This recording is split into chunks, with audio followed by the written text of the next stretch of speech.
Hello, my name is Von Stuinster. I'm the president of the China Speakers Bureau, and we're talking today to Ian Johnson of the New York Times, who's one of our speakers. And the subject of today is anti-corruption.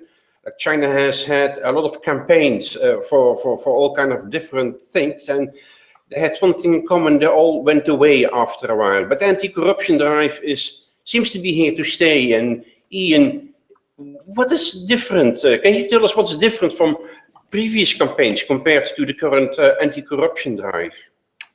Yeah, I mean, I think this drive is real, and there's two major components. One is its longevity. As you mentioned, it's been going on for over 2 years and really shows no sign of slowing down.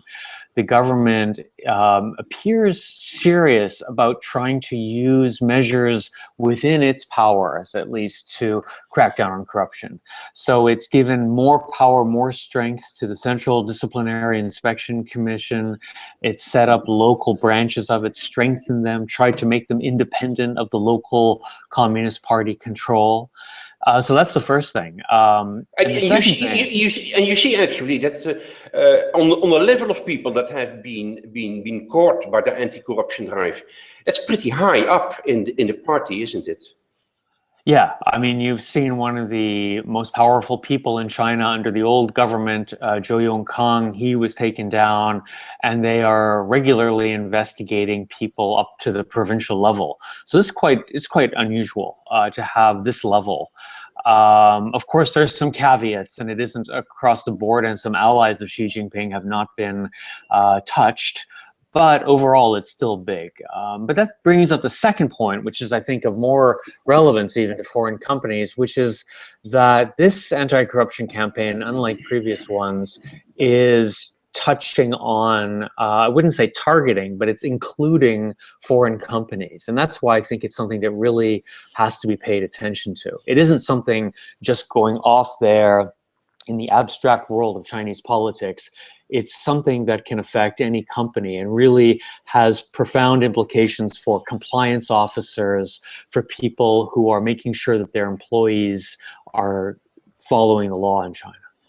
And that was in the past, it was different. And there was more a pro-business attitude, and foreign companies often got away with things that were unthinkable of at this stage. Yeah, I mean, I think overall foreign companies like to say, and they were overall right to say, look, we're cleaner than the Chinese companies. So if they're going to go after anyone, they're going to go after the Chinese companies. They're not going to have to go after us. I think with the Theglaxo case, that where its China country rep had to leave, and an investigator who was working for it was jailed along with his wife. That really was a wake-up call for foreign companies, and for a lot of, not just in, say, the pharmaceutical industry, which was especially corrupt in trying to get its drugs into hospitals, but for other companies, other industries as well. For example, media and entertainment. There's a lot of pressure, potential pressure, for corruption in trying to get, say, your movies into the cinemas or your television shows onto television stations. So their companies are, and I've noticed this in talking to companies, that they are really ramping up their efforts at compliance, making sure that their people know what's legal and what's not legal. Foreign companies have been complaining a lot about this.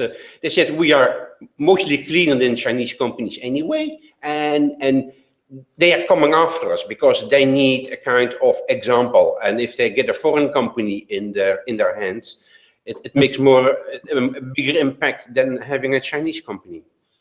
Yeah, I think that's true to a degree. But I think also we have to say that in the biggest case, GSK, GlaxoSmithKline case, there was serious corruption going on. Having talked to people in the pharmaceutical industry, it wasn't just limited to GSK. Pretty much across the board, people were bribing Chinese doctors to get their product into the hospitals. And now, of course, everyone says they've changed, which is probably true in that industry. But I think we have to be careful. Things that are not acceptable in Western countries, and especially, say, in the United States, under the Foreign Corrupt Practices Act, were practiced to some degree in China. And it's not just taking somebody out for an expensive dinner.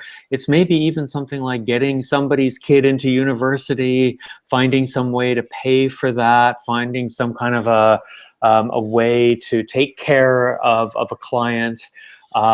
These things are going to be looked at much more closely.